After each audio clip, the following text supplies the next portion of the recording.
Konjen.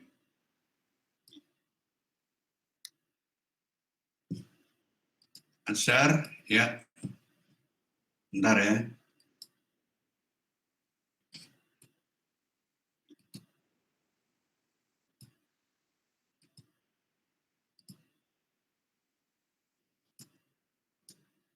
Ya.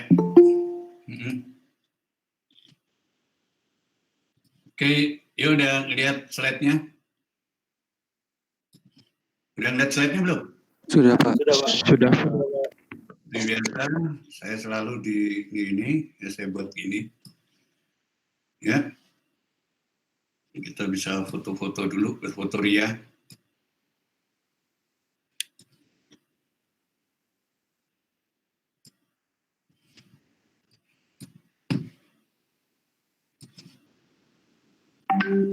Oke, kita foto bentar ya semua. Ya, ini siapa ini? Elizabeth, semua fotonya dilihatin semua. Ayo, muncul. Ya, Pak.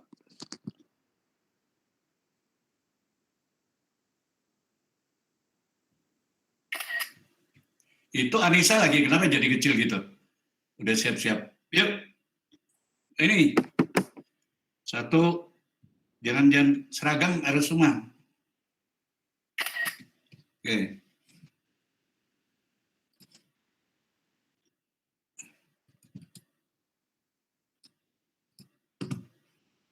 Ya. Oke, kita pagi ini kita berbicara tentang ini ya. Banyak kemarin yang bertanya juga waktu maaf sebelum mulai, siapa yang pimpin doa? Izin Pak. Ya. Sebelum kita memulai perkuliahan, ada baiknya kita berdoa menurut kepercayaan kita masing-masing. Berdoa dimulai.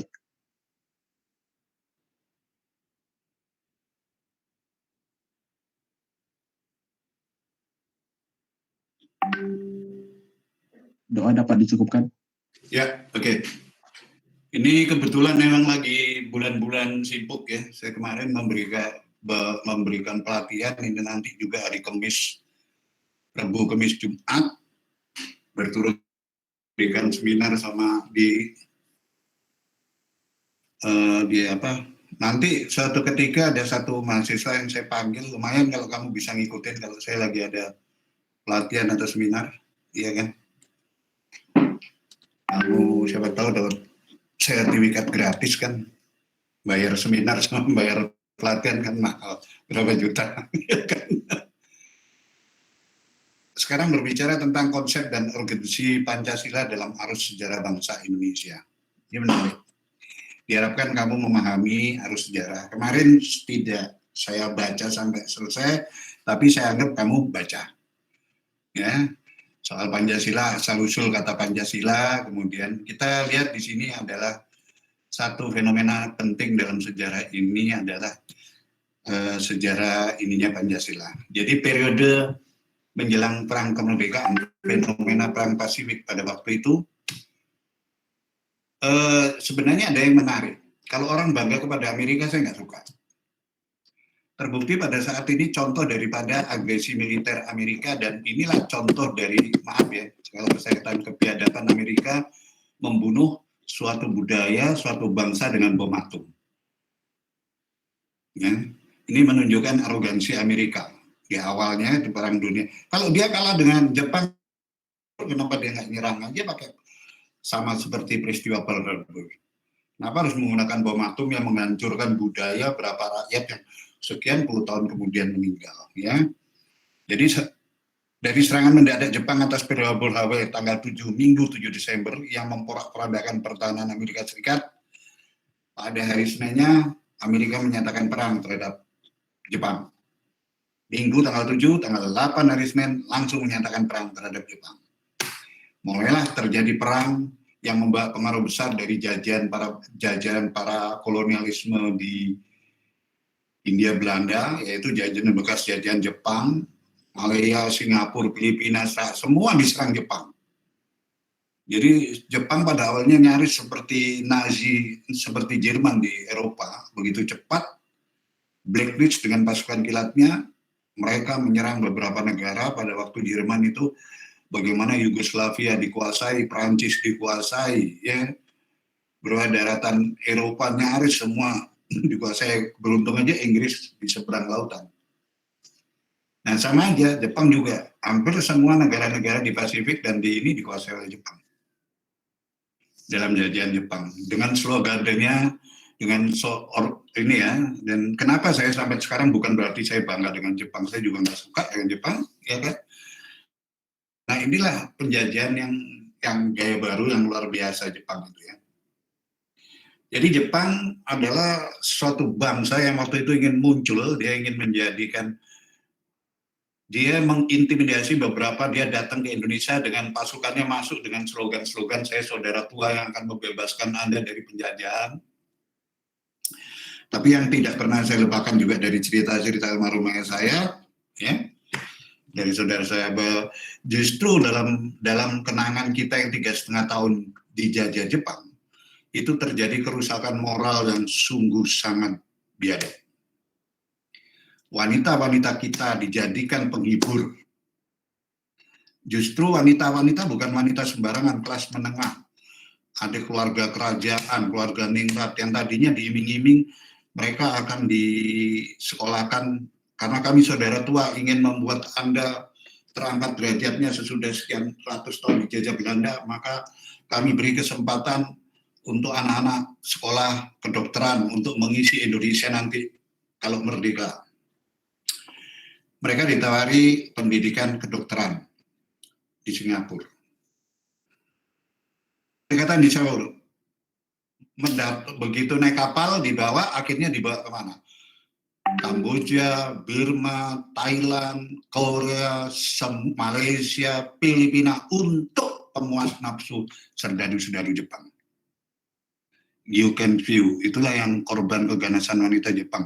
Setiap penjajahan Jepang selalu menimbulkan luka yang dalam bagi para wanita di Korea maupun di Cina. Oleh karena itu dua negara itu tidak pernah simpati dengan Jepang. Di balik tradisinya yang kelihatan santun dan sebagainya, Jepang justru menciptakan kehancuran moral bagi bangsa Indonesia. Kita mengenal pakaian dari karung goni yaitu pada zaman Jepang.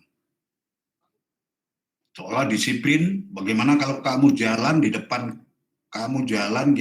markas Jepang itu harus berhenti, naik sepeda harus turun, kamu berhenti, kamu harus hormat dulu pada bendera Jepang, baru kamu jalan lagi. Tapi kalau kamu naik sepeda harus dituntun, kalau enggak kejar gaplok, diajar habis ya. Pada zaman Jepang itu wah luar biasa kita, ya itu ada mungkin kakek kalian yang bisa cerita, kalau bapak kalian mungkin enggak, mungkin kakek kalian nih. Jadi di situ 9 Maret akhirnya Gubernur 42 tahun 42, peristiwa Pearl Harbor adalah Desember 41, 42 Gubernur Jenderal Jonke Chandra van Steenbroek bersama Letnan Jenderal Ernst Poorten, Panglima Perang Belanda, ya, menyerah tanpa syarat kepada Letnan Jenderal Imamura, Panglima Tentara Denipon di Kalijati, Subang. Bayangkan dari peristiwa pemboman ke Pearl Harbor sampai Maret, cepat sekali gitu ya. Di Kalijati diadakan akhirnya menyerah bahwa semua jajahan Hindia Belanda jatuh di tangan Jepang. Nah disinilah semua kegiatan politik, organisasi politik yang sudah kita bina pada zaman Belanda, yaitu contoh Parlemen Volksstraat, itu udah dibubarin, bendera merah putih nggak boleh berkibar. Padahal di akhir-akhir tahun 40-41 itu Belanda sudah mulai agak melunak. Oleh karena itu, kondisi perang Pasifik pada akhirnya tidak terlalu lama. Begitu Amerika tanggal 18 membuat instruksi semua pabrik harus menciptakan alat perangkat perang, udah gitu dia memproklamirkan perang pada Jepang. Maka sejak itulah terjadi Jepang dia dikejar sama pasukan Amerika, Australia, ya, dan Belanda, terjadilah berkecamuk perang Pasifik, akhirnya menjadi kick balik hanya sebentar, ya, hanya sebentar. Samping itu Jepang itu mempunyai pasukan berani mati. Jadi kalau pesawat itu menghancurkan kapal, ditabrakkan pesawatnya itu ke kapal. Akhirnya lama-lama bahkan Jenderal MacArthur, Jenderal Amerika yang punya pangkalan di Filipina itu sampai meninggalkan Filipina. Dia mengungsi pertama sampai ke Papua, kemudian ke Australia. Tapi MacArthur terkenal dengan ucapannya, aku akan kembali. Singkat kata-kata itu. Begitu dia berangkat dari Filipina, dia bilang, saya akan kembali. Tidak berapa lama, 2 tahun, 3 tahun, dia benar-benar dia kembali karena kondisi perang Pasifik ternyata tidak menguntungkan Jepang. Ya, karena Amerika langsung sasarannya udah jelas, bukan ke Eropa, kan, ke Asia. Jadi membebaskan, dan perang di timur bukan di Asia mana-mana, Asia Timur yang kebetulan adalah daerah kita. Dan disitulah Jepang terus memproklamirkan bahwa kita diiming-imingin kita jadi tentara, padahal dia tentaranya juga kan banyak yang meninggal. Pemuda kita dilatih disiplin militer untuk menghadapi pasukan-pasukan sekutu. Ya.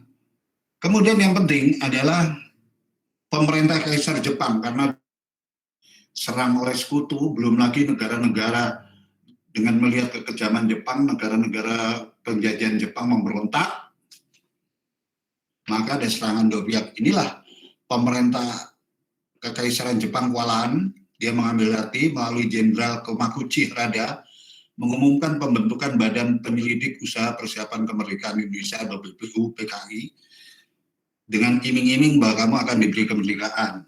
Maka kamu tujuannya BPU PKI adalah menyelidiki bagaimana mengumpulkan bahan-bahan secara politik ekonomi, apakah sudah layak kita bisa merdeka. Kalau sudah merdeka apa sudah bisa, itu adalah Badan Usaha Persiapan Kemerdekaan dibentuk oleh Jepang dengan ketuanya adalah dari keraton, yaitu Dr. Kanjeng Raden Tumenggung Rajiman Widyodiningrat. Wakil ketuanya ada 2, satu Jepang, ya sebagai mata-mata aja, satu orang Jepang itu, lu ikut aja deh, gitu. Yaitu Iti Bangase, kemudian Raden Panji Suroso merangkap kepala. Anggotanya adalah 6 orang. Disinilah para tokoh-tokoh nasional kita berkumpul, bersatu, nggak peduli dari Arab, Cina, India, ya namanya juga masih banyak. Di sini ada Muhammad Yamin, Kusuma Atmaja, ada Sumitro Jayadikusumo, ya kan, kakeknya Baswedan, ya semua itu Baswedan, sama kemudian termasuk di sini nanti orang yang akhirnya dituduh PKI. Ya. Dan itu mereka berkumpul Badan Usaha Persiapan Kemerdekaan Indonesia.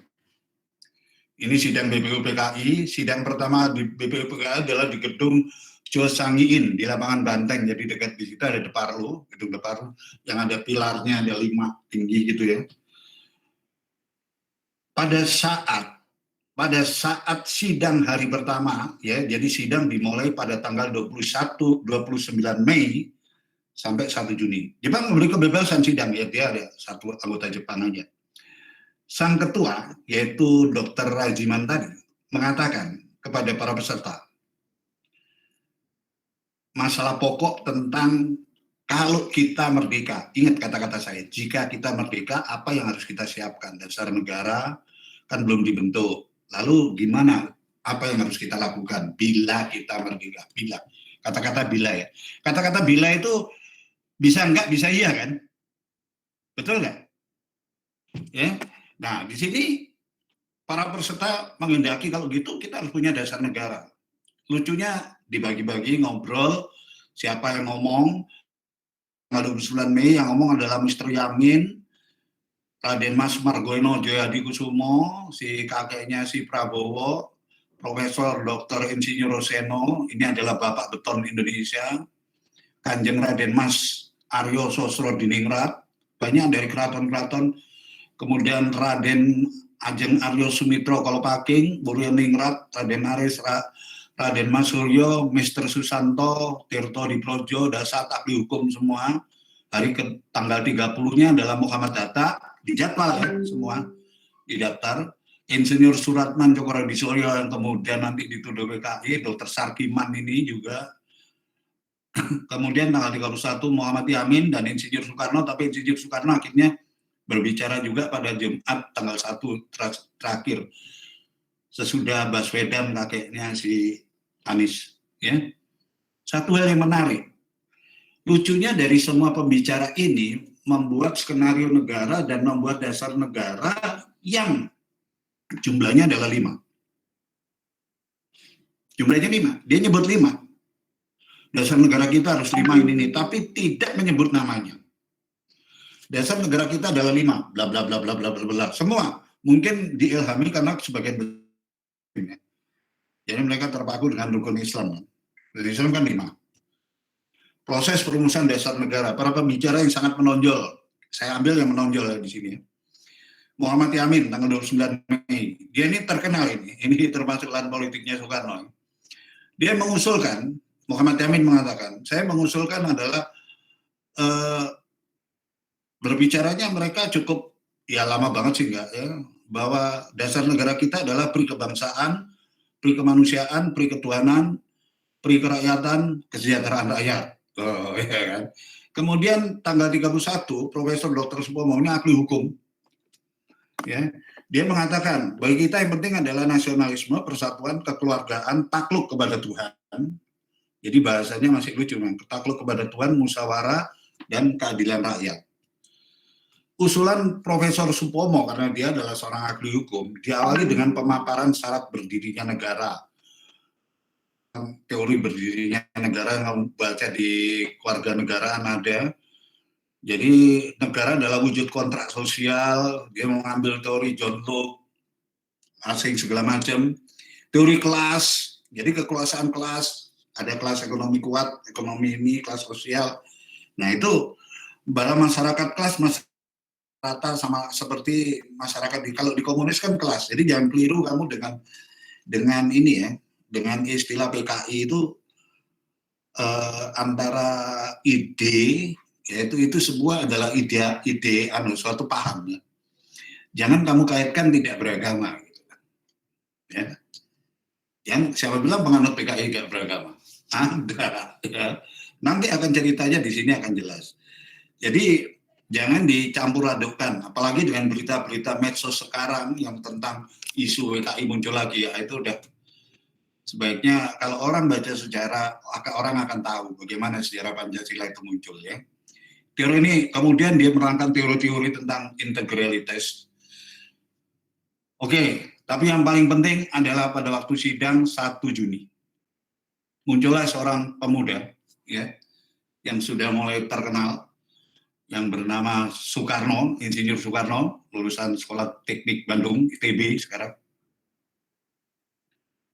Lucunya dia begitu muncul, dia berbicara paling lama 1 jam sampai mendapat aplaus yang luar biasa. Yang pertama kali dia ungkapkan adalah apa? Saudara Ketua, kalau saudara mengatakan tadi bahwa bila kita merdeka, maka hendak bahwa kita bisa merdeka setiap saat. Hari ini kita bisa merdeka, nanti kita bisa merdeka, besok kita bisa merdeka. Yang penting adalah bagaimana kita berniat untuk menciptakan kemerdekaan itu. Tentu ada tanya jawab dalam sebelum dia mengungkapkan intinya ya. Anda nggak bisa, kita buat negara tidak bisa sembarangan. Negara kita adalah negara yang kita masih banyak orang yang miskin, masih banyak penyakit, buta huruf, dan lain sebagainya. Maka diambil contoh, Pak. Nasir, Gamal Abdul Nasir ketiga dia mendirikan Mesir, itu rakyatnya masih bodoh. King Abdul Aziz ketiga mendirikan kerajaan Saudi Arabia, masih banyak yang buta huruf di sana. Kita kan kelaparan. Kalau kita kelaparan, kita banyak yang sakit, kita banyak yang miskin, maka kita membuat Golden Gate. Kita membuat jembatan emas, kita harus berani. Untuk merangkul orang-orang yang miskin itu kita angkat dia derajatnya untuk supaya dia bangun bersama-sama dengan kita menciptakan Indonesia yang baik. Bung Soekarno bukan soal dasar negara dulu. Kemauan bagaimana kita harus berani merdeka. Itu yang membuat geger, karena semua hanya berbicara seperti usulan ketuanya. Gimana dasar negara? Dia menggunakan dasar negara. Dan satu lagi, tentang dasar negara. Dasar negara kita harus diambil dari sanubari nurani rakyat Indonesia. Saya tidak ingin mengambil dari teori-teori dari negara lain. Padahal waktu itu Dia seorang teknik, dia bukan ahli hukum, dia bukan tidak sekolah dari politik, tapi dia sudah paham betul gitu loh. Maka sebelum aku mengucapkan, dia nggak mengucapkan kata-katanya dulu, dia ucapkan 5 dasar negara yang ingin aku usulkan, yaitu nasionalisme atau kebangsaan. Pada saat itu yang namanya nasionalisme itu paling menggebu-gebu, makanya selalu dari semua usulan orang dia yang pertama. Internasional atau kemanusiaan. Yang ketiga musyawarah mufakat atau demokrasi. Ya, jadi ini di sini ini kemudian kesejahteraan rakyat. Yang kelima adalah ketuhanan yang berkebudayaan. Mengapa dia mengatakan itu? Dirinci satu-satu. Karena kita berketuhanan bukan untuk mereka yang beragama. Kita juga mempunyai aliran yang kadang-kadang disebut dengan budaya. Nah ini. Maka untuk 5 usulan dasar negara itu aku beri nama Pancasila. Jadi dikatakan oleh dia Pancasila. Kalau saudara-saudara tidak paham dengan Pancasila dan merasa bingung dengan Pancasila, maka Pancasila bisa aku peras menjadi Trisila. Yang sekarang sering muncul di medsos, katanya Pancasila mau diganti Trisila. Trisila dan Ekasila itu orang yang ingin negara kita hancur. Dengarkan dulu omongannya Soekarno mengatakan, kalau Anda ingin bingung dengan paham 5 sila itu, maka sesungguhnya 5 sila itu bisa kita peras menjadi 3 dalam pengertian, yaitu sosionasionalisme, sosiodemokrasi, dan ketuhanan yang Maha Esa. Apabila Anda masih bingung lagi dengan 3 itu, maka sesungguhnya Pancasila itu pada ujung-ujungnya nanti bersumber pada kita peras menjadi 1, yaitu Ikasila. Inilah filosofi kita bagi bangsa Indonesia yang disebut dengan gotong royong. Jadi kalau kamu baca sekarang di medsos, orang teriak-teriak, kelompok ini, deklarasi ini, seperti dalam tulisan saya itu. Saya tidak, saya sekali lagi sorry ya, saya bukan tipe orang yang jilat Jokowi, dan saya tidak pernah jilat ke pemerintahan lain, saya hanya cinta Indonesia. Ya. Dulu pada waktu saya jadi aktivis, saya ngeritik Soeharto habis-habisan. Dalam diri saya sudah saya katakan, saya nggak mau jadi pegawai negeri, nggak mau kerja sama anaknya Soeharto, nggak mau kerja sama Cina konglomerat yang busuk. Teman saya Cina banyak, jadi bukan Cina secara keseluruhan, penjilat Cina konglomerat yang mau busuk itu. Dan saya dulu pernah menolak beasiswa, karena saya anti Soeharto. Saya nggak suka pemerintah, tapi saya cinta Indonesia. Ya, saya ketika sarjana muda praktek seperti kamu ini, kamu kan praktek, ya kan? Kalau dulu langsung kayak buat semacam skripsi di Lemigas, di Pulir. Karena kerja saya bagus untuk mendapat gelar sarjana muda waktu itu, maka saya ditawari beasiswa. Dipanggil, kita membutuhkan tenaga kerja baru, pegawai aparat sipil negara, pegawai PNS baru di bidang Anda, karena hasilnya bagus, Anda gimana mau disekolahkan di ITB, Bu? Jawab saya apa? Terima kasih. Itu adalah kegilaan saya pertama. Jadi saya dikatakan gila, dikatakan sama teman-temanku, sama saudara-saudaraku, gila lu hari gini yang namanya beasiswa lu tolak. Saya cuma sederhana waktu itu, kalau saya menerima, saya diterima sebagai pegawai negeri golongan 2B. Waktu itu kakak saya yang masuk sudah 3A, gajinya baru 25.000 Mas, tahun 80. Ya, dirjen om saya itu gajinya dirjen eselon 1 kan, itu kan 480.000 Mas. Honda harganya 300 Mas, naik motor Honda harganya 300. Mobil itu hidung pesek, mobil hijet dulu itu harganya 1.200.000, ya kan, masih berapa kan? Saya dirjen ini. Terus om saya yang jadi bos insinyur, gajinya. Kalau saya waktu itu jadi berarti kapan saya tukang kritik. Kalau kemana-mana saya cuma ngandelin naik bis. Orang paling mengatakan, itu belum kaya aja, nanti kalau udah kaya kan dia nggak akan ngomong. Maka saya harus kerja yang hasilnya banyak duitnya. Maka saya ngelamar di perusahaan asing. Pada waktu itu saya masuk Pertamina nggak bisa karena apa? Di blacklist. Aktivis itu nggak boleh. Aktivis itu susah cari kerja. Pada waktu itu pegawai negeri. Makanya saya ditaruh beasiswa itu sudah dapat rezeki. Om saya marah-marah, saya udah meninggal, baru saya meninggal. Saya akan mau sarjana muda itu, saya meninggal. Saudara-saudara saya kan banyak yang tentara, mengatakan apa? Kowe iki bocah ora ngerti tatanan. Tuhan udah ngasih kamu gini, kamu tolak. Bapak wis ora ono. Anda tahu nggak? Hanya satu orang yang begitu support saya dan justru mendukung semua kebijakan. Siapa kira-kira menurut kamu? Siapa? Ibu saya. Padahal hidup saya susah. Ibu saya satu-satunya yang mendukung. Dia tidak marah, adik-adiknya marah. Dia bilang, wah ini sombong ini. Itu adalah kegilaan saya pertama. Ya, jadi jangan ditiru ya. Begitu saya terima masuk, saya langsung ngelamar di 5 perusahaan departemen transmigrasi. Kenapa saya ke departemen transmigrasi? Kalau aku cari kerjaan susah, aku di hutan juga bisa hidup. Tuhan lagi baik hati, aku ditolak karena belum menikah. Dan di transmigrasi kan yang udah menikah. Saya melamar di 4 perusahaan asing, Mas. Korlab.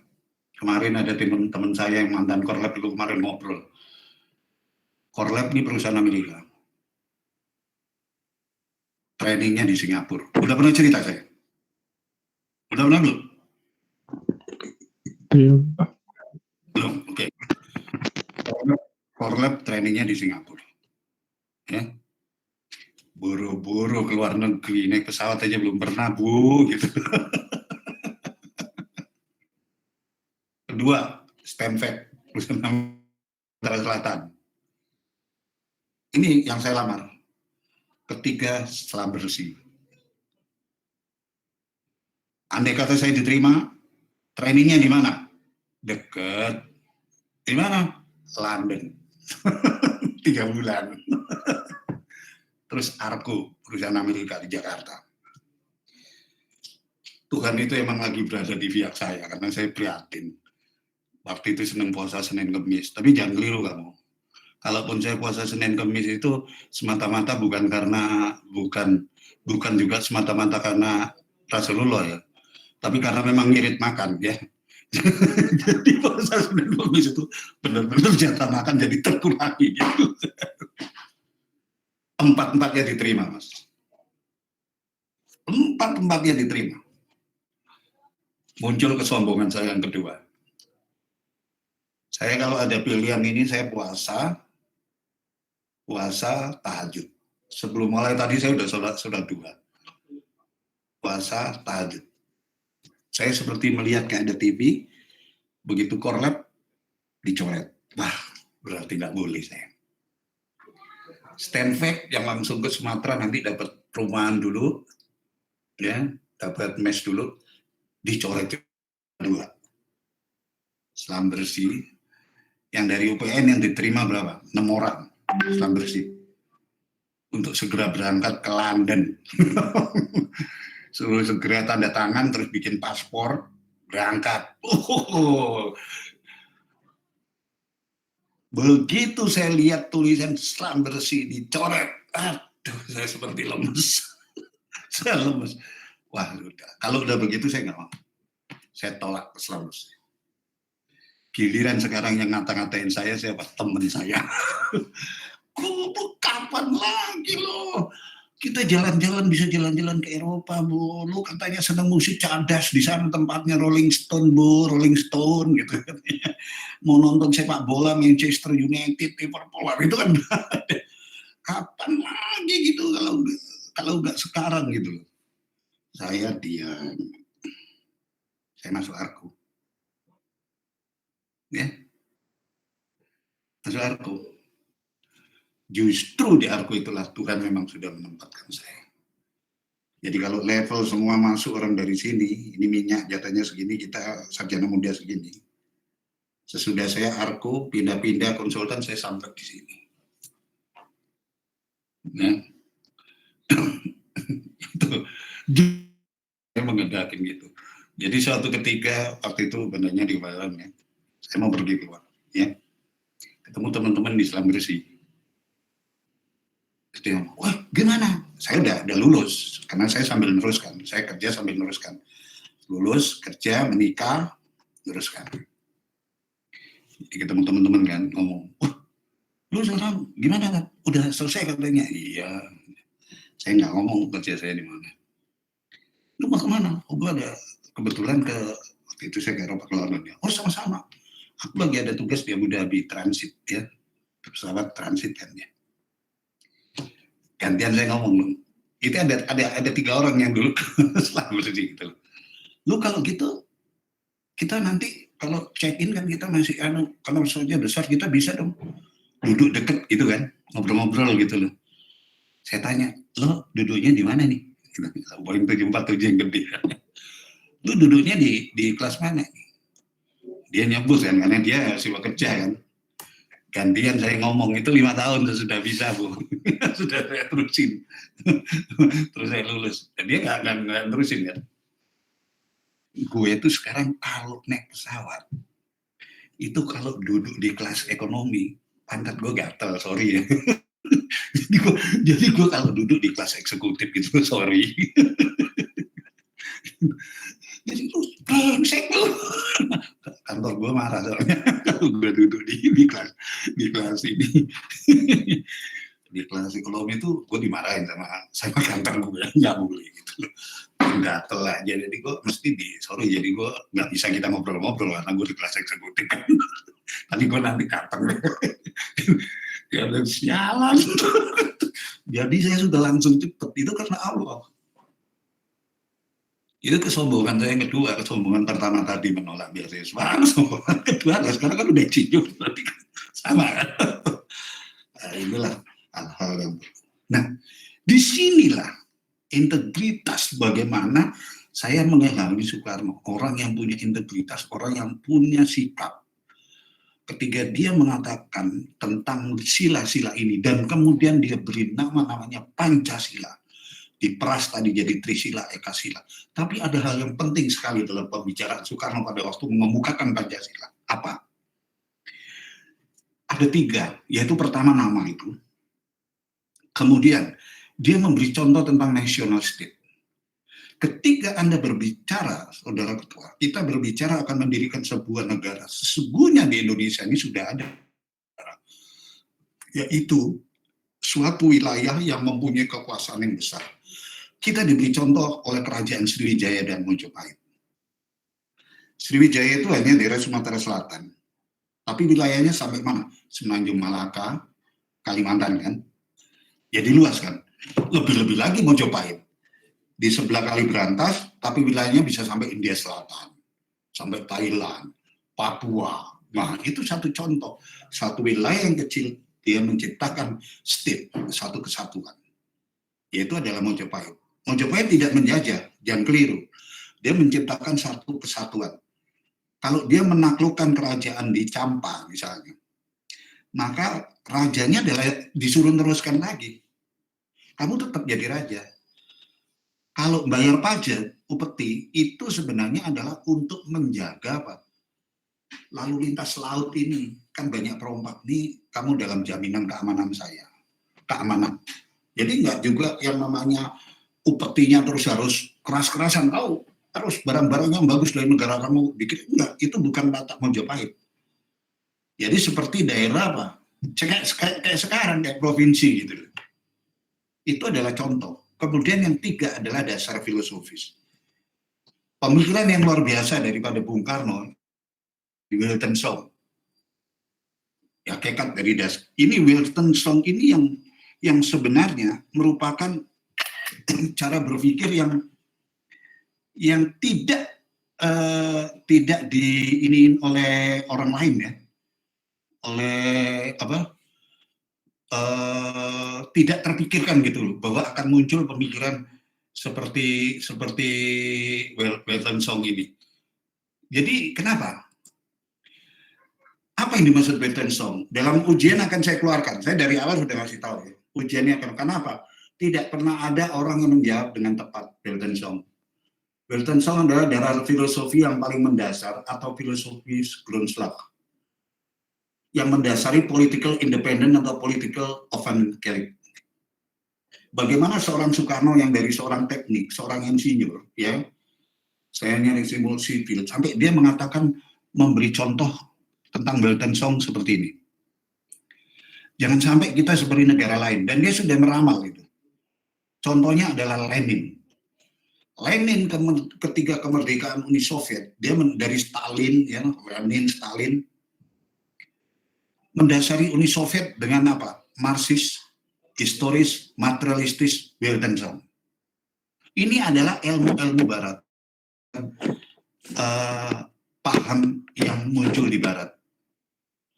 Sekarang saya tanya, Lenin, Stalin, Khrushchev, kemudian Gorbachev semua.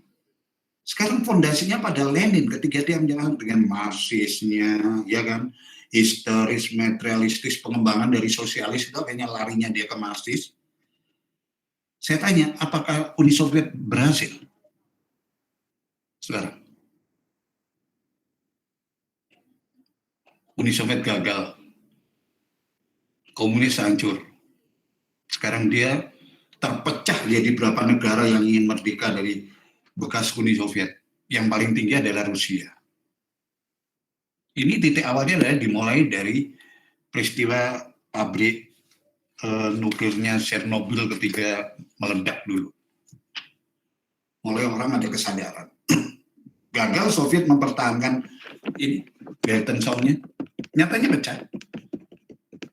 Uni Soviet pada tahun-tahun kemarin 8-9 pecah jadi beberapa negara, ada Kroasia, Serbia, Azerbaijan, ya. Akhirnya dia pecah menjadi 19 negara-negara kecil, yang paling besar adalah Rusia, yang sebagian besar memang kelihatan besar. Kemudian dia mengatakan lagi, Hitler ketika membangun kejayaan Jerman, mendasari Jerman dengan nasionalis, sosialis, Wiltensong. Itu juga adalah paham Barat. Nasionalis Barat, sosialis Barat. Apakah Hitler berhasil? Hitler tidak berhasil, nyatanya dia hancur. Ya. Nippon juga mendasari Wiltensongnya dari Nippon dengan Tenno-Kodo Jepang, pembela Asia. Apakah Jepang berhasil sekarang? Ekonomi itu juga sekarang tidak sedasar. You lihat tulisanku yang tadi. Berapa pertumbuhan ekonomi Jepang? Di kuartal pertama sudah negatif, kuartal kedua negatif. Indonesia berapa coba? Pertumbuhan ekonominya cuma -5. Yang paling dahsyat adalah Vietnam. Berarti kita itu masih di bawah Singapura, masih di Malaysia. Kenapa orang teriak-teriak? Kenapa saya tulis tulisan tadi itu, sambungan dari tulisan saya pertama, supaya kamu melihat ini loh fakta yang terjadi. Sehingga kamu tidak dijejali dengan informasi dari media abal-abal yang menjatuhkan negara kamu, yang mendiskreditkan pemerintah kamu, seolah-olah Indonesia itu berada di jurang kehancuran. Tidak. Ya. Nah ini Nippon ini nggak ada. Coba kamu lihat tulisanku Nippon, berapa persen pertumbuhan ekonominya?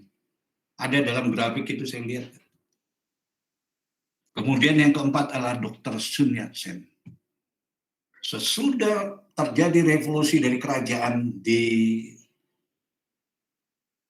RRC, terciptalah sebuah republik di RRC. Dipelopori oleh Dr. Sun Yat-sen, yang dia belajar di Barat. Dia mendasari Weltan Song-nya dengan apa? San Min Chu Ai. Ini dasar negara, filosofi dasar negara dia. Yang terdiri dari Minsu nasionalis ala Barat, Mincuan demokrasi ala Barat, Minseng sosialis ala Barat, Weltan Song. Sekarang saya tanya, apakah RRC berhasil? Ada yang bisa nerangkan?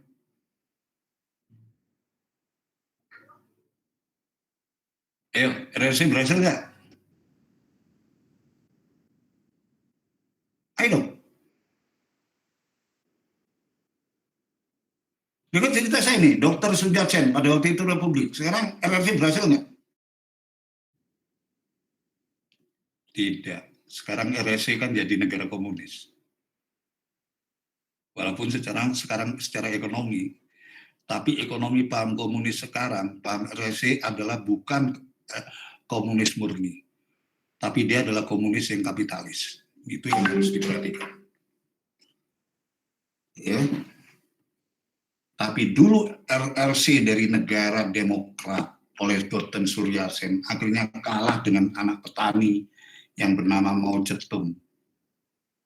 Maka Dr. Sun Yat-sen terusir dari RRC, dia ngungsi bertemu dengan temannya Chiang Kai-shek di Taiwan. Maka Cina daratan berubah jadi negara tirai bambu yang disebut dengan negara komunis.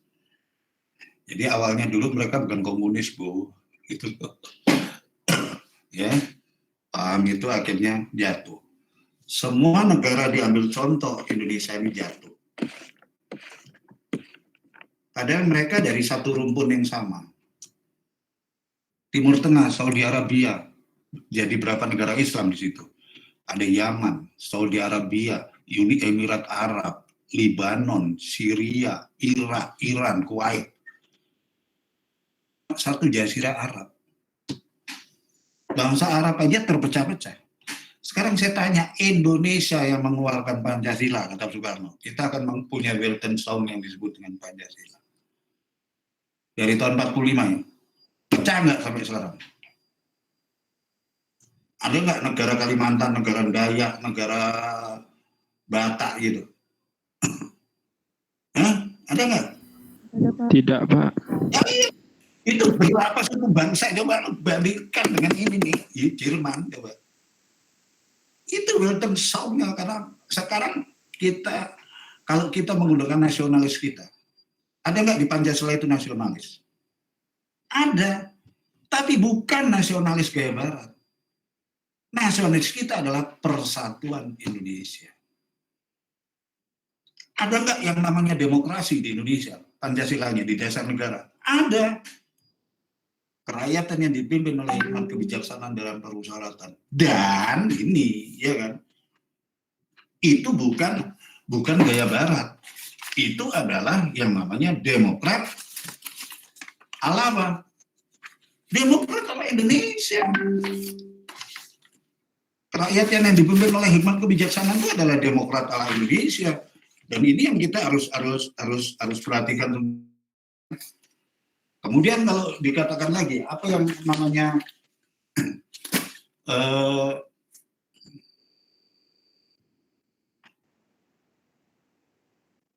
sosialis. Ayo, bisa nggak kamu mengemukakan, ada nggak sosialis di Pancasila?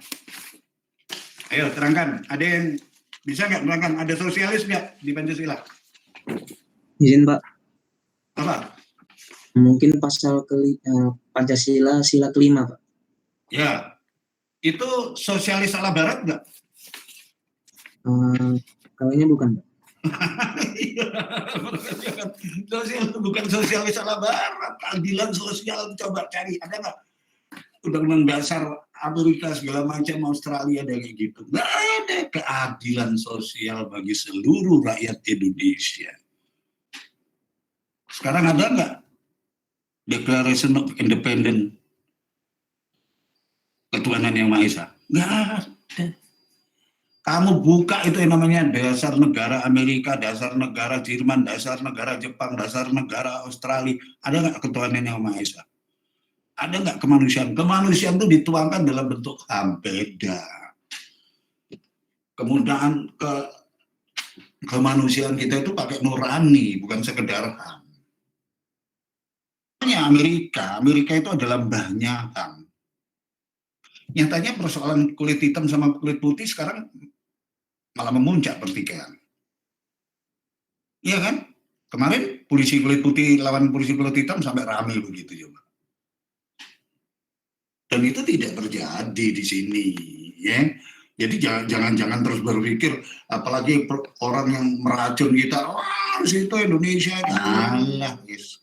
Jangan percaya. Inilah contohnya pemikiran luar biasa dari Soekarno. Tinjauan pemikiran dari kritis dari Weltanschauung Soekarno adalah bekas jajahan Uni Soviet, bekas negara Uni Soviet sekarang pecah menjadi 15 negara. Armenia, Azerbaijan, Belarusia, Estonia, Georgia, Kazakhstan, Kyrgyzstan, Moldova, Lithuania, Turkmenistan, Ukraina. Jerman hancur, terpecah menjadi 2. Jepang akhirnya menyerah, mimpi menjadi Jepang sebagai pemimpin Asia gagal. RRC pada akhirnya menjadi negara komunis, negara tirai bambu.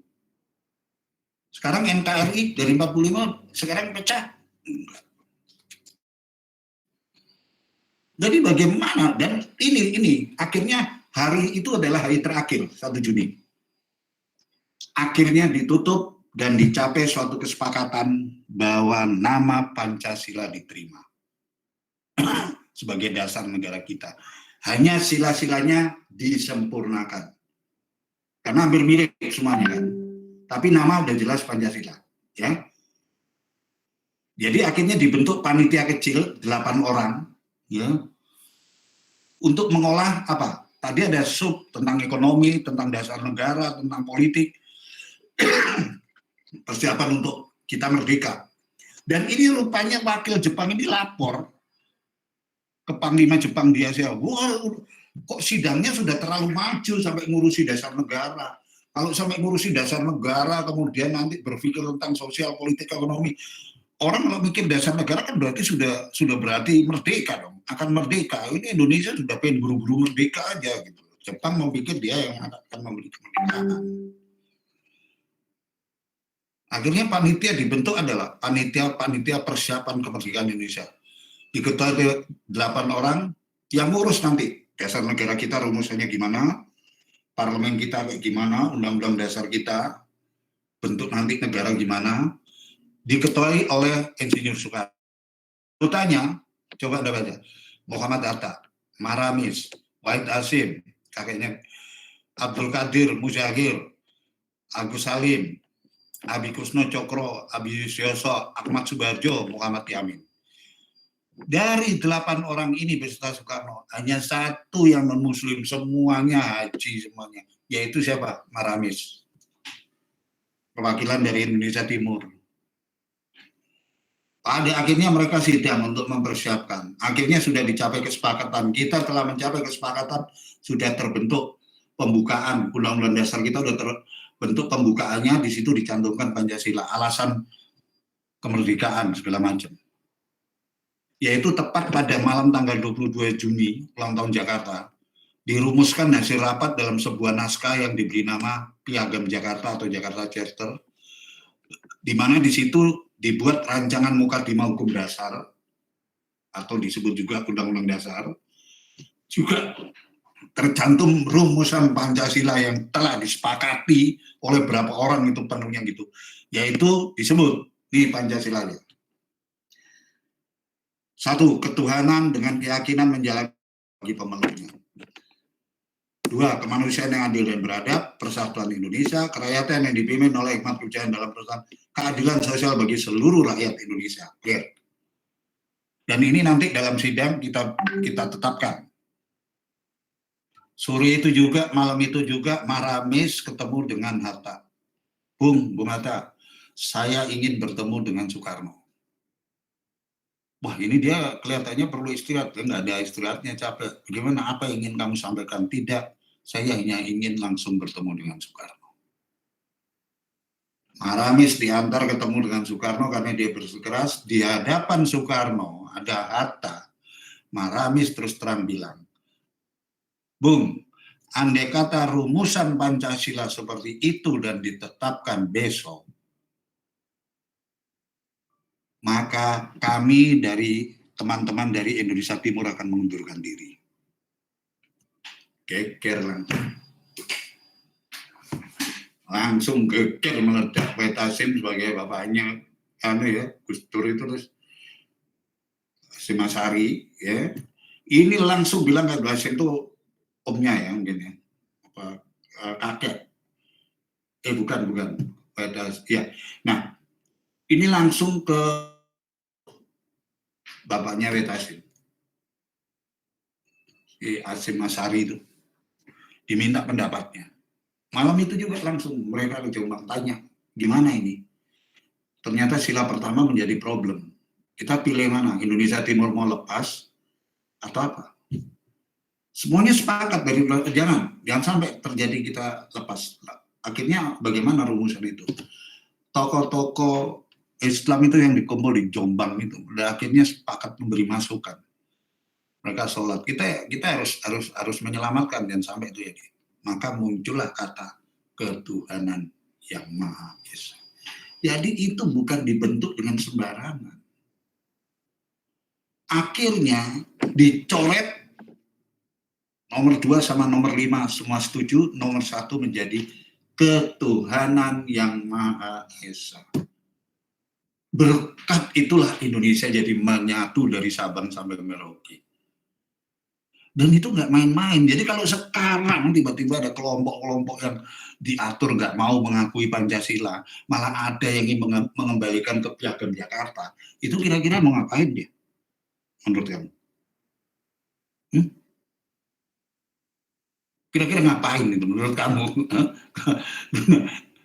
Kalau mereka mau merubah sekarang, udah hilang ini, kita kembali ke hukum dasar kita. Sedangkan terjadinya syariah di Aceh aja sekarang sudah menimbulkan permasalahan. Banyak orang-orang Aceh yang ingin dicabut. Itu sama aja negara dalam negara, itu blundernya dari si Yusuf Kala waktu jadi wakil presiden zamannya SBY rundingan. Kalau dia udah tahu markasnya kan, kenapa nggak diserbu aja, dihancurkan. Kalau dia bikin peraturan, dia buat undang-undang di dalam undang-undang, apakah itu berarti sama aja dengan membuat negara dalam negara kan? Kalau memang Aceh diberi kewenangan, Aceh diberi kelebihan, keistimewaan seperti itu, boleh dong Bali juga minta. Boleh dong, saya mengusulkan undang-undang tentang Hindu. Sulawesi Utara minta undang-undang tentang kanoni, Kristen. Papua juga minta undang-undang tentang Kristen. NTT minta undang-undang tentang Kristen. Terus Indonesia jadi apa kira-kira? Ini yang jadi kegagalan seperti yang dialami oleh Jerman, RRC, yang lain-lain. Berkat kesadaran kita semua, maka sekarang kalau kamu sebagai generasi muda, betapa susahnya orang menyatukan itu sampai mendapatkan 5 sila. Kalau sekarang ada orang yang otak-atik, yang ingin merubah PKI itu, Pancasila itu adalah PKI. PKI yang mana? Sekarang saya tanya, kapan PKI itu ada?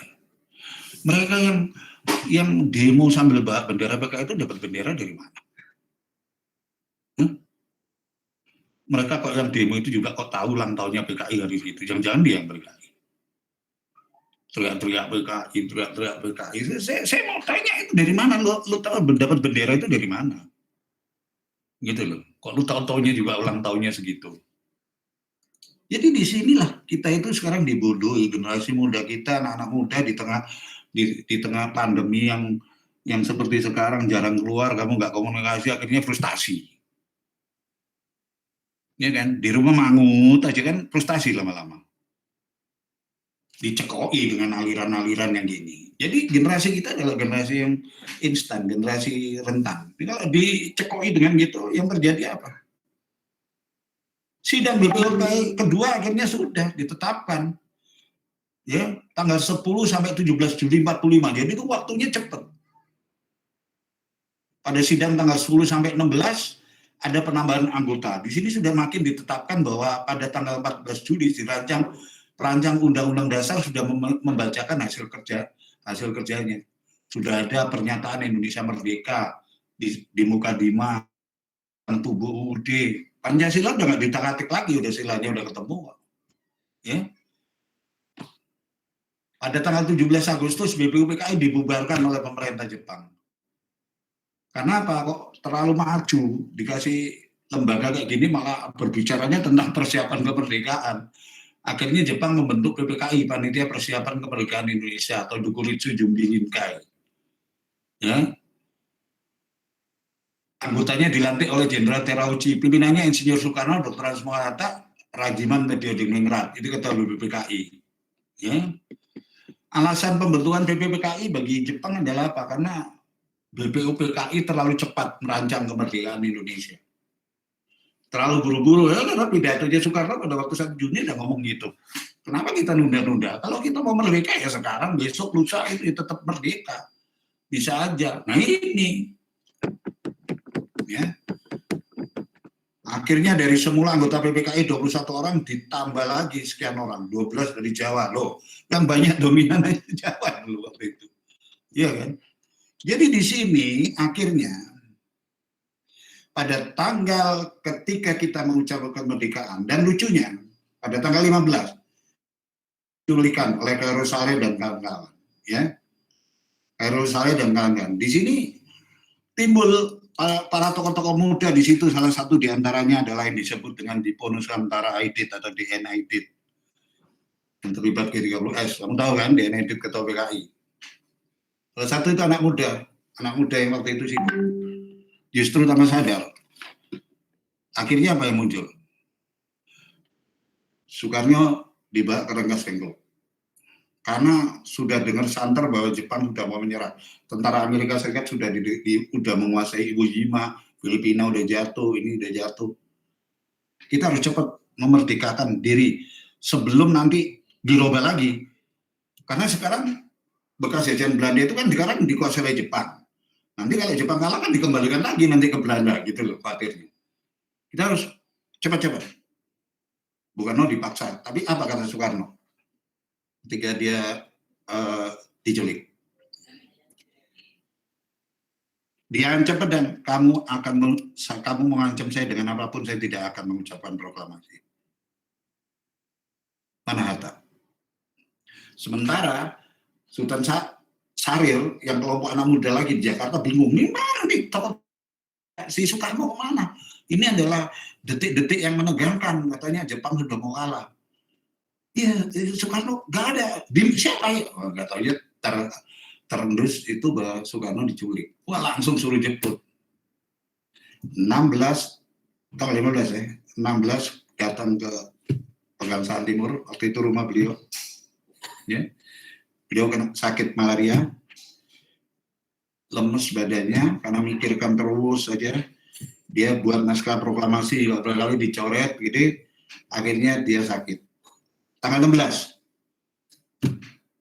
Lalu tanya, besok hari apa? Jumat, tanggal 17.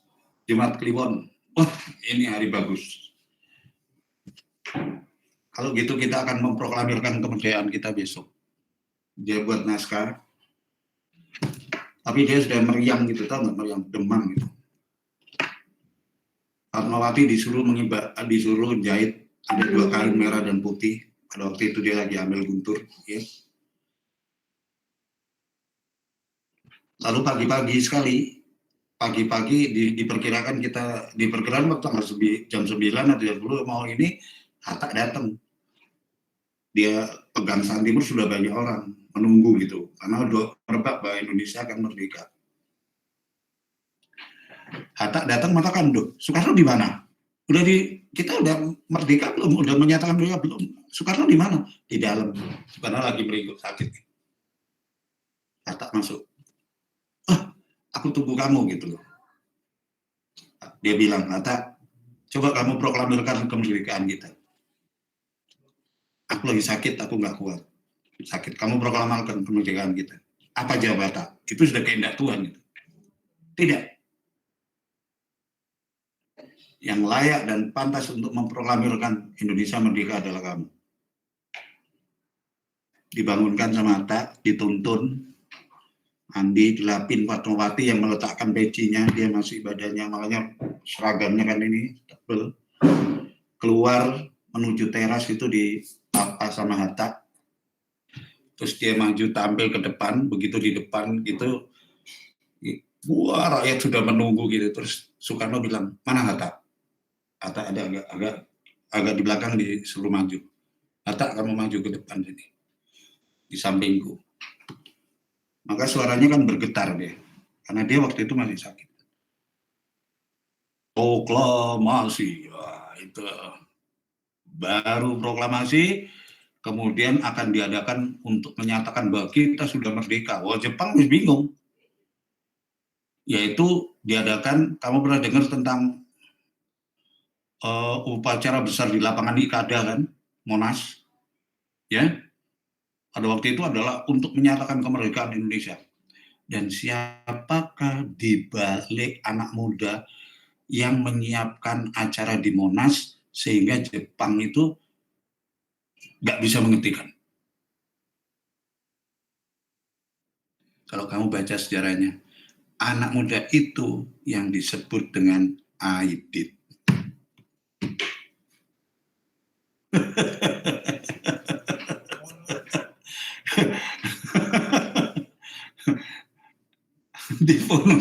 Dipo Nusantara Aidit. Jepang sampai dijaga, terus yang penting gimana ditenangin sama dia. Ayo, jangan sampai kamu rakyat jangan sampai ribut nanti daripada tentara Jepang nanti. Kita tunggu Soekarno untuk mengucapkan pidato. Soekarno datang, semuanya tenang. Tidak banyak ngomong Soekarno. Oke, kita sudah merdeka. Sekarang kamu pulanglah, banyak berdoa dan gini. Maka pulang. Siapan untuk supaya Jepang tidak menghalangi itu yang sulit. Itulah detik-detik orang yang sekarang terfitnah. Jadi nanti semuanya, sekarang kan lagi isu itu muncul. Gak ada orang yang berani ngomong PKI selain saya, ngasih tahu kamu. Saya di tulisan saya, lebar banyak. Kemarin ada yang banyak tanya gini. Saya pikir anak muda kita harus tahu sejarah yang benar. Ya, harus bisa membedakan. Komunis itu bukan berarti tidak beragama. Ini yang keliru. Itu adalah paham yang sama dengan kolonialis, imperialis, kapitalis, nasionalis, sosialis, komunis. Itu paham itu sama. Jadi bukan paham yang aneh-aneh. Justru yang sekarang bahaya itu adalah komunis dari Arab. Itulah yang terwakili oleh ISIS. Itulah yang harus diperhatikan karena dia sudah brutal gitu loh. Kalau udah brutal itu sudah coba hancur. Irak hancur, kebudayaan masa lalu, cerita dongeng 1001 malam itu sekarang gedung-gedungnya udah nggak ada, kamu temui di sana. Dulu indahnya bukan main cerita 1001 malam itu tentang Baghdad. Kalau kamu tahu baca tentang Aladin atau apapun, itu kedua-duanya hancur sama ISIS. Ketika ISIS mendirikan gerakan itu. Ini. Dan terjadi pembantaian besar-besaran. Ini yang terjadi. Ya. Jadi kita harus paham betul. Jadi kedudukan Pancasila, kamu harus paham. Kedudukan Pancasila itu sebelum tanggal 18. Jadi kalau kamu dikatakan Pancasila lahir tanggal berapa? 1 Juni. Kata Pancasila itu kan muncul 1 Juni. Berarti lahirnya 1 Juni. Pancasila ya. Saya nggak mengatakan sila-silanya loh ya. Kan udah diakui bahwa dasar negara kita Pancasila namanya. Itu 1 Juni. Ya. Jadi tolong dipahami betul-betul. Nah, sebelum tanggal 18 Agustus, Pancasila itu masih diangan-angan. Sila-silanya kan masih dibicarakan. Iya kan? Jadi Pancasila itu masih merupakan nilai-nilai luhur yang lagi disarikan. Dan sesudah 18 Agustus akhirnya ditetapkan. Itu sidang parlemen pertama. Kemarin kita merdeka, sekarang sidang parlemen satu adalah menetapkan kemerdekaan itu terus undang-undang dasar negara. Jadi kita jangan harus tahu bahwa sejak, kalau kamu tanya Pancasila sebelum tanggal 18 apa? Masih merupakan nilai-nilai luhur bangsa sebelum tanggal 18. Sudah tanggal 18 dia sudah diresmikan sebagai apa? Pancasila menjadi stat fundamental norm atau grundnorm, sudah menjadi dasar negara, dasar hukum. Itu adalah lahirnya kapan? 1 Juni. Jadi disinilah kita harus paham tentang ini. Bangga dan cinta tanah air, banyak yang bisa ditempuh. Bersikap patriotis. Apa sih bersikap patriotis? Kamu mengakar dan tidak melupakan budaya itu aja udah bagus. Tapi kalau kamu menjadi satu sikap yang ingin modern, ya, modern. Lalu apa yang dimaksud dengan ingin modern itu?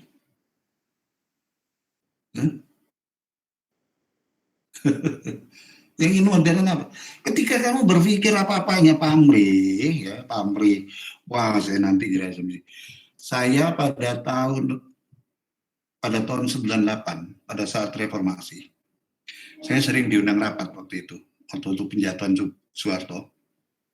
Ya. Kebetulan saya waktu itu skripsi saya 96 hukum itu mengkritik Soeharto habis-habisan. Soeharto masih jadi presiden. Dan saya tahun 96 oleh pembimbing 98 oleh pembimbing saya Profesor Dimyati dikenalkan dengan Mega. Kebetulan Bu Mega adalah salah satu yang saya wawancarai untuk narasumber skripsi saya di Fakultas Hukum. Berarti saya waktu itu, saat itu saya sudah kenal.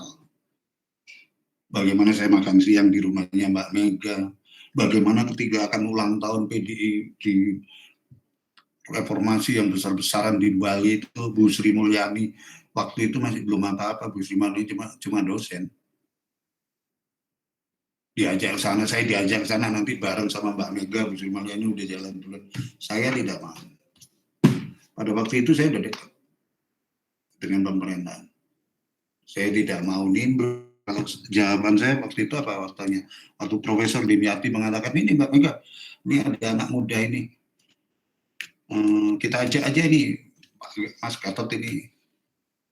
Oh ya, boleh gini-gini. Terus saya ngomong, kalau diperkenankan, mohon maaf, di depan Megawati, depan suaminya, depan Pak Dim. Jika diperkenankan, mohon maaf, perkenankan saya memakai baju dengan warna saya sendiri. Maka saya memilih untuk tidak berpolitik. Saya tidak mau jadi anggota politik. Tapi bukan berarti saya nggak peduli terhadap bangsa ini. Banyak kontribusi yang sudah kita coba berikan. Nggak perlu kita harus tampil, harus jadi menteri, harus jadi ini. Sering sekali saya mendapat pertanyaan sama, lu kenapa nggak mau masuk ini? Enak ngobrol dari luar aja. Saya nggak pernah terikat dengan siapa-siapa. Sekarang Bu Sri Mulyani udah jadi luar biasa. Dulu pada waktu seminar saya pernah melitik pada waktu fit and proper kasus Bank Bali. Pada waktu itu ada wartawan yang ingin tanya, kok saya tahu. Pada waktu itu ada dosen UI yang namanya Bu Sri Mulyani, ekonomi gitu loh. Saya bilang apa? Dia udah jadi staf menteri waktu itu. Ada wawancara dari SCTV, RCTI. Waktu itu si Trans 7 belum ada, Metro juga belum. Bapak, ini tentang peristiwa ini perbankan gini-gini. Wah, kalau Anda, saya tahu persis kasus itu. Tapi kalau Anda tanya tentang detail masalah ini secara ekonomi, itu tanya sama Mbak Sri. Saya bilang gitu. Ada Bu Sri Mulyani itu. Ini tanya sama Mbak Sri. Dia adalah ekonom. Walaupun saya yang tahu. Saya kasus itu tahu persis. Tapi saya juga pesan, tapi tolong Mbak Sri. Anda jangan bicara soal hukum, Anda nggak ngerti. Pada waktu itu, sampai segitu. Saya sampai artinya di sini saya juga, walaupun saya tahu saya masalah perbankan, tapi ketika ini konsumsi untuk masyarakat dalam arti wartawan, saya tidak akan berani, nggak akan mau nyelonong gitu aja. Sudah ada porsinya masing-masing. Perjuangan itu tidak harus selalu pada saat di situ. Sama hanya kamu. Ketika kamu mengabdi pada republik ini, pada bangsa ini dengan cara ini, punya integritas, punya moral, maka persoalan itu sudah bagus. Ya, gimana partisipasi kamu? Kamu melaksanakan hak dan kewajibanmu dengan benar.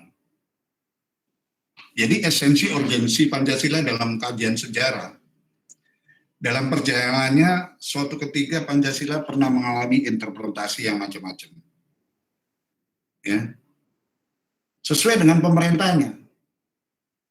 Tapi yang penting itu bagaimana sekarang implementasi dari Pancasila itu. Dalam suatu periode Bung Karno pernah terjebak sebagai penggali Pancasila. Makanya Bung Karno mengatakan bahwa dia bukan pencipta, tapi penggali. Ya. Yaitu dia membentuk tentang apa yang disebut dengan Nasakom. Nasakom adalah gabungan dari nasionalis, agama, komunis. Bung Karno waktu itu ingin menciptakan satu kesatuan dari elemen-elemen ini yang ada di masyarakat ketika waktu itu kebutuhan kita terutama adalah saat mau merebut Irian. Terus kita goncangan dari negara-negara lain, Malaysia, Singapura, Malaysia jadi negara boneka Inggris. Ketika kita akan merebut Papua, ya, merebut Irian, Indonesia waktu itu kan sudah berani-beraninya menciptakan konferensi Asia Afrika. Kita udah dimungsuhi oleh beberapa negara besar, apa sih maunya negara kecil ini? Udah bisa menciptakan PBB, tandingannya PBB, yang disebut dengan Konevo. Sudah menciptakan olimpiade tandingan yang namanya Ganevo. Di Asian Games keempat kita adalah urutan kedua, pengumpulan medali. Manusia tercepat Asia waktu itu adalah Muhammad Sarengat untuk lari 100 meter dan 200 meter. Tahun 62 diadakan Ganevo. Ganevo itu adalah tandingannya olimpiade. Kita keluar dari PBB, kita menciptakan itu.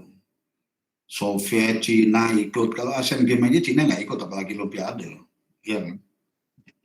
Dan kita urutan kedua lagi di Ganevo. Jadi hebat olahragawan kita waktu itu. Manusia tercepat yang larinya juga adalah Sarengat juga. Jadi kita dulu hebat. Sehingga yang namanya sepak bola itu dulu, kita itu luar biasa, ya kan. Sekarang dengan Singapura aja entah menang entah enggak. Belum tentu menang. Dulu sama Korea, emang gue takut gitu. Iya. Negara-negara kayak Iran, Lebanon itu nggak takut. Nah sekarang nggak tahu, nggak jelas kita mau menang atau enggak. Ini yang membuat dilema adalah satu kekuatan. Mengapa itu bisa mundur? Kalau dulu Anda tahu kita bisa membangun Borobudur pada abad ke-7, sementara orang Inggris masih tinggal di gua. Inggris berhasil membuat kapal selam, membuat kapal hidup. Lah kok kita enggak? Sejarah kita hilangnya di mana? Karena itu terlalu banyak ribut di antara kita, terutama masalah agama. Dari tahun 50-60 itu timbul peristiwa seperti sekarang. Waktu itu munculnya adalah dulu PKS-nya dulu adalah Masyumi. Masyumi waktu itu, wah ada pemberontakan, bayangin pemberontakan di ITI oleh Sekar Marijan Kartosuwiryo, pemberontakan Karmusakar di Sumatera Barat. Pemberontakan ingin negara Islam, ingin negara ini, waktu itu persis sekarang. Waktu itu malah benar-benar memberontak waktu itu. Jadi kalau kamu ke Garut itu nggak berani, kalau di atas maghrib itu jam 5 ya udah nggak berani. Kartosuwiryo ditangkap dihukum mati. Nah, pada waktu dihukum mati Soekarno harus tanda tangan. Tanda tangan. Kenapa? Lalu itu sahabatnya jadi anak kos di rumahnya Haji Umar Said Cokroaminoto. DPR mengatakan kalau Anda tidak tanda tangan, rakyat akan marah. Dia tanda tangan sambil menangis. Jadi begitu regu tembak itu yang nembak dia tanya, pertanyaan dia apa? Matanya bagaimana? Matanya bagaimana? Kan dibuka. Sorot matanya tajam. Ya, dia berjuang. Jadi pada akhirnya Soekarno ketika jadi presiden, maka teman-temannya adalah lawan-lawannya pada akhirnya. Lawan yang pertama adalah Musuh Semaun Alimin dan Malaka. Musuh Semaun Alimin itu kos di rumahnya siapa? Cokroaminoto. Soekarno belakangan kosnya, jadi dapat kamar belakang yang nggak ada jendelanya. Dia junior. Cokroaminoto adalah bapak bangsa. Di tesnya bisa baca Al-Quran ya. Ini di kemudian hari temannya ada Abu Zakar.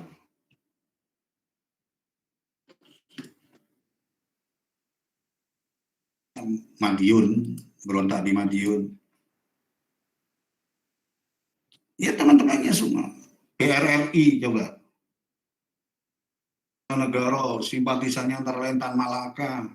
Tan Malaka yang katanya sekarang digebar-geborkan sebagai tokoh gini tokoh. Bangga. Tapi sebenarnya dia adalah PKI. Orang tidak mau menyebut ini. Ini harus dibuka sejarah ini. Kapan Tan Malaka ditembak? Tan Malaka ditembak mati tahun 48-49. Kenapa? Ketika dia pulang dari Belanda, pemberontakan PKI di Madiun sudah mau selesai, terus dia di sana di Blitar dia mengumpulkan tokoh-tokoh yang masih hidup dari pemberontakan ini. Dia mengadakan gerilya, pada gerilya oleh Suroso, yaitu seorang tentara yang kelak jadi wali kota Surabaya. Dia ditangkap, tembak mati, dimakamkan di sana. Itu adalah Tan Malaka yang terkenal sebagai tokoh.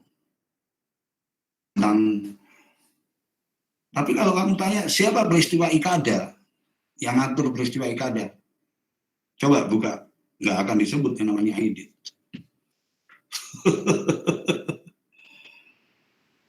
Tidak ada Aidit. Aidit itu anaknya tokoh agama di Belitung.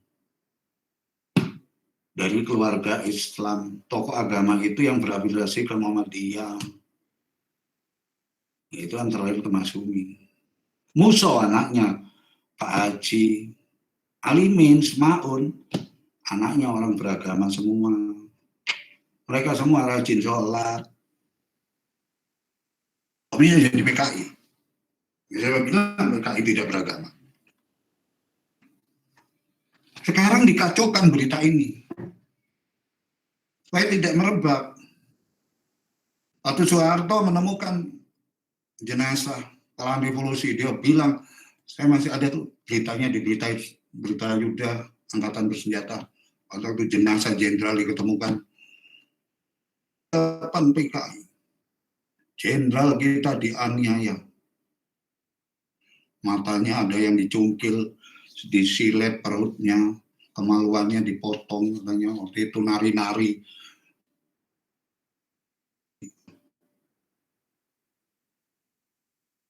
Visum daripada Dr. Lim, Universitas Indonesia.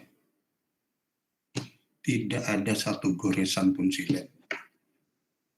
Revolusi. Pahlawan revolusi lukanya cuma ditembak. Tidak ada yang digores, yang kemaluan dipotong dan ini perut jadi enggak ada. Visum itu keluar. Tahun 90 udah keluar. Itu rakyat jadi terbuka. Tapi kata-kata Soeharto pada saat itu adalah perintah untuk bersihkan semua. Bersihkan besar-besaran. Ya. Misalnya, kamu pegawai negeri, laki-laki gini sekarang ya. Kamu pengen menikah dengan seorang wanita. Wanita ini kakeknya kebetulan adalah orang yang dituduh PKI. menikah besok, itu kamu didatengin dari kantor kamu yang sudah dapat berita. Nerusin menikah dengan dia. Kalau kamu nerusin, kamu keluar dari pegawai negeri. Bersih lingkungan zaman Soeharto. Kalau kamu bersikeras ya, saya cinta sama dia. Oke, kalau gitu kamu negeri.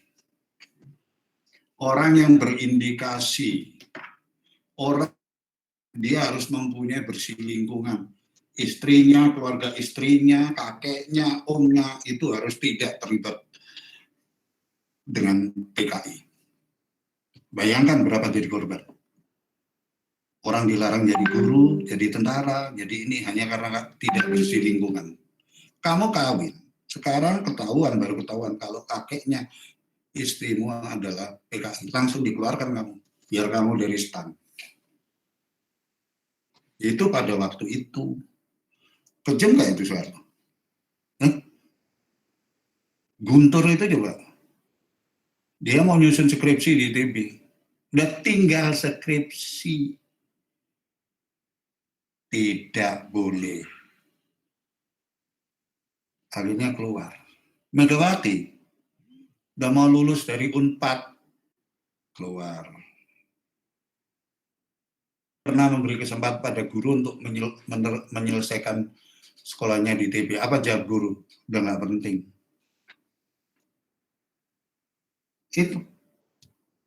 Itu yang terjadi, gitu loh. Jadi kita sekarang berbicara apa di sini? Kok sekarang orang dipuja-puja enak zaman kuto? Gitu. Saya bukan mengajak kamu untuk tidak senang, tapi baca. Saya minta kamu baca. Baca sejarah, lalu ngambil kesimpulan. Ketika tahun 60-an kita menasionalisasi perusahaan asing, Papua akan dibangun, Soekarno menolak bantuan asing. Pada waktu kita dekat dengan PBB, karena Soekarno ingin mencanangkan berdikari. Semua orang pada ngeri dengan kelakuannya Soekarno, terutama adalah orang-orang Barat. Para kolonialis itu, mereka sepakat. Jadi konspirasi dengan CIA itu untuk menjatuhkan Soekarno. Dan sekarang dokumen itu sudah terbuka di Kedutaan Besar Amerika. Kamu baca kan koran? Dokumen keterlibatan Amerika dalam penjatuhan Soekarno. Udah jelas sekarang, berarti ada kudeta merangkak dari Soeharto yang dibantu oleh Amerika. Sebagai tanda terima kasihnya Soeharto, maka silakan ngambil kekayaan di bumi Pak. Bukit Graceberg itu yang tadinya segini sekarang udah curam. Lagi. Dengan imbalan hanya 9%. 67 kita dapat 9% dari Papua, itu dapat apa? Rakyat Papua nggak dapat apa-apa, sementara Soeharto aja bisa dapat 3,5 dari ini. Coba. Kalau kamu mengatakan bahasa sentimen, silakan buka sejarah. Nanti tunjukkan di mana kontradiksi apa yang saya kemukakan. Inilah satu periode kenapa kita harus ini. Kita deketin, karena pada waktu itu komunis yang berani berontak pada Belanda, kita mendekati Soviet untuk mendapatkan senjata. Oleh karena waktu itu angkatan perang kita adalah nomor 4 di dunia. Karena kita punya MiG-21 yang setara dengan pesawatnya Amerika. Kita punya kapal selam. Nah, sekarang kita sudah buat di tangan Jokowi ini, kemarin sudah diluncurkan kapal selam kita. Kita udah bisa buat kapal selam sendiri. Jadi ini dalam persoalan seperti ini, dilema yang buat Indonesia harus berperan pada waktu itu. Itu kenapa muncul Nasakom. Ada pertanyaan loh, apakah mungkin ketuhanan yang Maha Esa itu menerima ideologi komunis? Ada orang yang awam tanya, bagaimana mungkin Pancasila menerima ideologi komunis? Bukan Tuhan, siapa yang bilang? Komunis itu adalah paham seperti nasionalis, kapitalis, jangan dikaitkan dengan agama dan Tuhan. Ini banyak orang yang tidak paham. Ini kalau pertahanan ini sampai pada satu titik tertentu itu yang mengecewakan sekali gitu loh. Iya kan? Ini kamu harus hati-hati. Sebagai generasi muda, kamu harus baca. Dilema yang membuat Indonesia harus berperan. Akhir perjalanan Putra Sang Fajar. Dia meninggal, dia dikucilkan, dia ditahan di rumah. Yang awasi cuma dokter hewan. Ada itu bukunya. Yang ngawasi Soekarno dokter hewan. Orang-orang mendekati nggak boleh. Anak-anaknya mendekati nggak boleh. Coba, bandingkan dengan pada saat Megawati pegang dan Soeharto meninggal. Pada waktu Soeharto sakit aja Megawati bilang silakan di ini kan rumah sakit yang terbaik.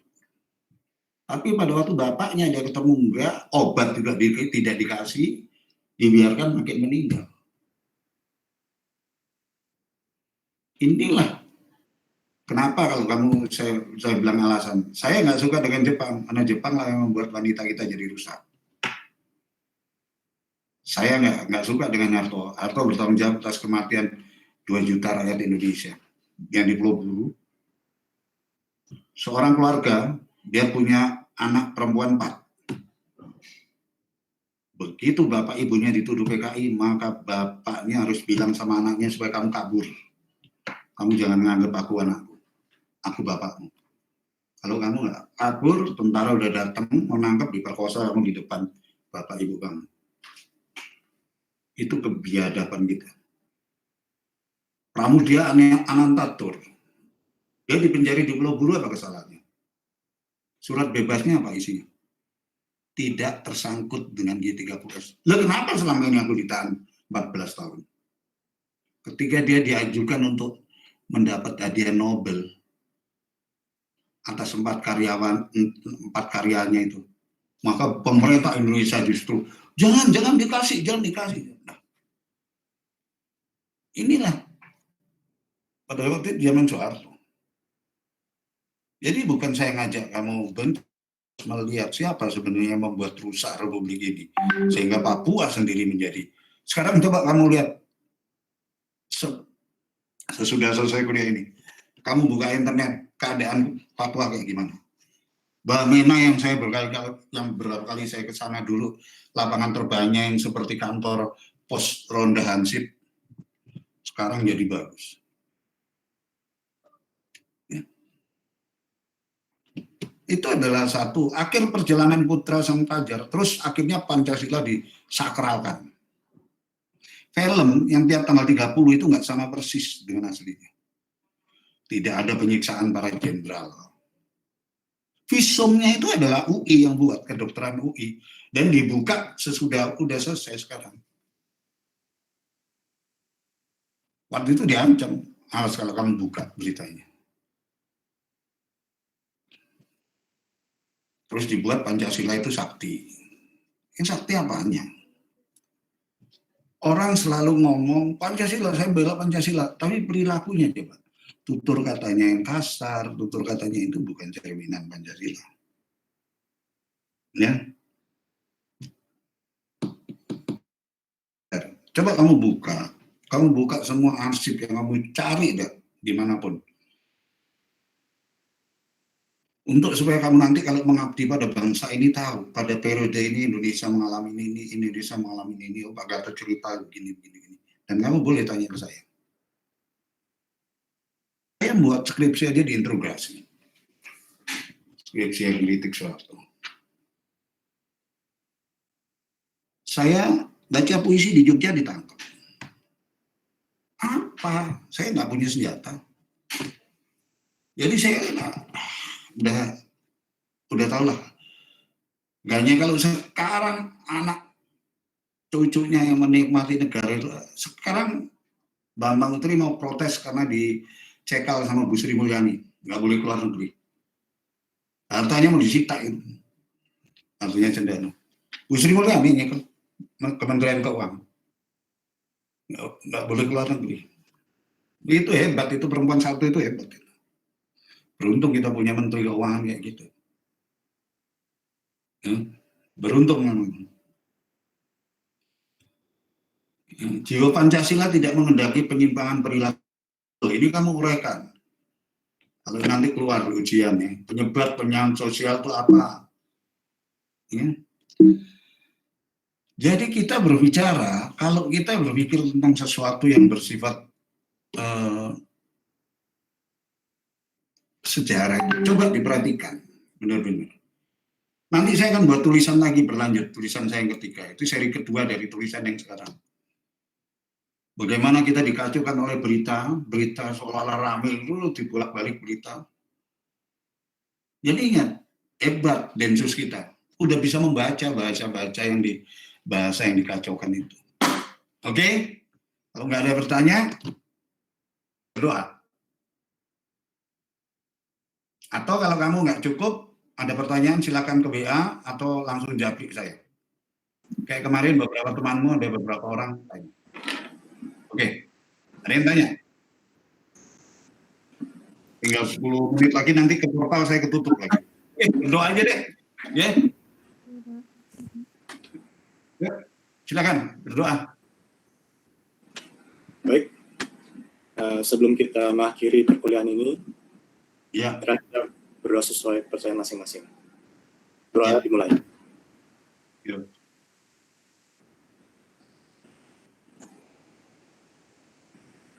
Berdoa selesai. Ya, oke. Terima kasih kamu telah mengikuti kuliah ini. Jadi harapan saya nanti coba kamu cari informasi data, nanti saya akan juga minta bahwa kamu menelaah dua tulisan saya, ya. Nanti akan ada selalu aja berita-berita, ada video yang saya berikan ke kamu juga nanti, ya, untuk supaya kamu analisa video itu, jadi supaya kamu belajar paham, oh ini seperti ini, ya. Oke. Terima kasih sekali bahwa kamu telah hadir di kuliah ini. Tetap sehat, jaga asupan, ya. Terima kasih Pak. Terima kasih Pak. Terima kasih Pak. Terima kasih Pak. Terima kasih Pak. Terima kasih Pak.